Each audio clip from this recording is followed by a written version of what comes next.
আজকে আমি বানাবো আলু কাবলি। আলু কাবলি বানানোর জন্য কি লাগছে, এখানে শসা আছে, এখানে কাগজি আছে, এখানে বিট নুন আছে, এখানে আমি একটা জিরে ধনে শুকনো লঙ্কা দিয়ে একটা পেস্ট করে নিয়েছি, এখানে চাট মশলা আছে, এখানে ধনে পাতা আছে, এখানে কাঁচা লঙ্কা আছে। আর আমি কিছুটা পরিমাণ আলু আর মটর প্রেসার কুকারে সেদ্ধ করে নিয়েছি। এগুলোকে ঠান্ডা হতে দিয়েছি, আগে ঠান্ডা হয়ে যাক তারপরে শুরু করব। আলু আর মটরগুলো ঠান্ডা হয়ে গেছে, আমি এবার একটা ডো নিয়েছি, এই ডোটাতে বানিয়ে নেব। প্রথমে এবার আমি আলুগুলোকে দিয়ে দেবো, তারপর আমি এবার মটরগুলোকে দিয়ে দেব, সব মটরগুলোকেই দিয়ে দেব। এবার আমি দেব শসাগুলোকে দিয়ে দেব,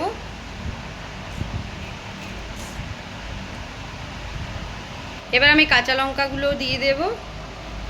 আপনারা যে যেমন ঝাল খান সেইভাবে দিতে পারেন। তারপরে দিয়ে দেব ধনেপাতাগুলো,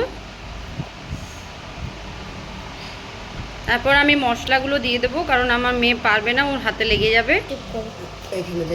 এখানে আমি এবার বিট লবণটা দিয়ে দেব পরিমাণ মতো, মানে ভাজা গুঁড়ি দিয়ে দেবো, আর চাট মশলাটা দিয়ে দেব। সবগুলোকে মিক্স করে নেব। আর এই যে তেঁতুলের কাপটা বানিয়েছি, এটাতে একটু চিনি আর নুন দিয়ে তেঁতুলের কাপটাকে করব। এবার পরিমাণ মতো একটু কাগজি লেবুর রস দিয়ে দেব। আর এই যে তেঁতুলের কাপটা বানিয়েছি, এটা আমি পরিমাণ মতো দিয়ে দেব। তারপরে আমরা ভালো করে পেস্ট করে নেব। তাহলে আমার আলু কাবলি রেডি। এবার খেয়ে বল কেমন হয়েছে। আমার আলু কাবলি তো রেডি মা বললো, এবার চলো খাওয়া যাক।